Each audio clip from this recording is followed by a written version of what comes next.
Pourquoi est-ce que vous avez l'impression que vous êtes chrétien et que votre vie ne décolle pas? Et quand tu viens dans cette période, qu'est-ce que tu fais? La bénédiction est également une question de maturité. L'anglais dit « When you know where you are going to, you don't look what you are going through ». Pendant que tu es en train de vivre ton processus, pendant que tu es en train de vivre une situation difficile, j'en ai vécu des situations compliquées, des périodes où tu n'as pas d'argent, tu galères, tu n'as pas d'opportunité, tu n'as pas de solution, tu t'assois, du matin au soir, tu te demandes qu'est-ce que ma vie va devenir. Je suis jeune, on me dit de suivre Jésus, mais pourtant rien ne change. J'ai vécu ça, je suis passé par là. Et quand tu viens dans cette période, qu'est-ce que tu fais? Tu commences à d'abord te demander, mais où est-ce que tu vas? Les souffrances prennent un sens quand tu sais là où tu vas. C'est ce qui m'a permis à moi de tenir. Lorsque j'étais au plus bas, lorsque je me suis retrouvé au plus bas de ma vie, je me suis toujours demandé où est-ce que je vais. Et là, j'ai trouvé la réponse. J'ai su que j'allais quelque part. J'étais censé aller très haut et très loin. Et parce que je sais là où je vais, ce que je vis aujourd'hui n'a plus d'importance. L'anglais dit « When you know where you are going to, you don't look what you are going through ». Si vous avez l'impression que vous traversez une période où vous, ça ne va pas, alors que des non-chrétiens, ça va, je vous demande d'abord de ne pas comparer vos vies. Maintenant, je vous parle à vous-même directement. Pourquoi est-ce que vous avez l'impression que vous êtes chrétien et que votre vie ne décolle pas? Dieu est le propriétaire de l'or et de l'argent, c'est ce que la Bible dit. Dieu est votre Père. Donc, pourquoi est-ce que Dieu est votre Père, mais vous souffrez? Regardez ce que la Bible dit à propos de ça. Dans Galates 4, verset 1, la Bible dit « Or, aussi longtemps que l'héritier est enfant, je dis qu'il ne diffère en rien d'un esclave, quoiqu'il soit le maître de tout. » Prenons un exemple. Vous êtes riche, vous êtes très riche, et vous avez un enfant de 5 ans, ou disons 10 ans. Et un jour, votre enfant de 10 ans vient vous dire « Papa ou maman, j'ai besoin de 5 millions de francs CFA. » Alors, vous lui donnez ou pas? La réponse est toute simple. L'enfant n'est pas mature pour gérer ce qu'il demande. Beaucoup d'entre nous ne sommes pas matures pour gérer ce que nous demandons. Oui, beaucoup de personnes prient pour avoir de l'argent.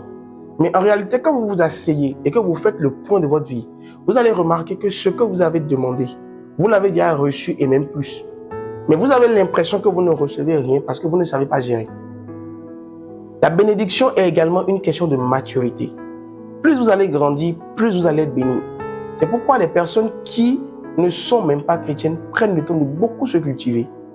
Si vous refusez de grandir et que vous êtes seulement intéressé par la bénédiction, sachez que vous n'êtes pas prêt de voir une autre gloire se manifester dans votre vie. Ce n'est pas possible. Dieu est un éducateur.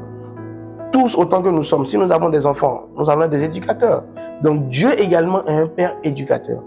Quand Dieu voit que vous demandez quelque chose pour lequel vous n'avez pas le niveau, vous ne verrez pas ça se manifester. Je reprends un autre exemple. Quelqu'un qui demande à Dieu une bénédiction de 1 million, mais qui n'est pas capable de travailler, qui n'est pas capable, ose. La bénédiction, la Bible dit clairement que celui qui ne travaille pas ne mange pas non plus. Donc, si tu veux 1 million, je veux dire quelque chose. Dieu accompagne, oui. Dieu bénit, oui. Mais Dieu ne peut pas te bénir sans que tu ne travailles, sans que tu ne fasses quelque chose. Prier n'est pas une manière d'avoir de l'argent. Si tu veux de l'argent, travaille. Tu veux plus, travaille plus. Tu veux plus, investis. Ne te frustre pas contre Dieu parce que tu ne gagnes pas de l'argent. Parfois, vous avez l'impression que Dieu vous abandonne, mais ce n'est pas un abandon en réalité. C'est juste que vous devez grandir. La personne que vous êtes doit grandir. Vous devez grandir personnellement. Vous devez grandir intellectuellement. Vous devez grandir spirituellement afin de pouvoir expérimenter un autre niveau de la bénédiction divine. Je crois de tout mon cœur que pendant que tu es en train d'écouter ceci, Dieu est en train de te préparer une sortie de la situation que tu es en train de vivre depuis des mois. Cette douleur, cette période difficile, cette période d'incompréhension, cette période de galère, cette période où rien ne va, où tu fais tellement d'efforts, mais tu as l'impression que rien ne bouge. Je crois que Dieu est en train de te sortir de là maintenant. J'aimerais prier pour toi pendant que tu suis cette vidéo. Partout où tu es, si tu peux juste lever tes deux mains, je prie pour toi.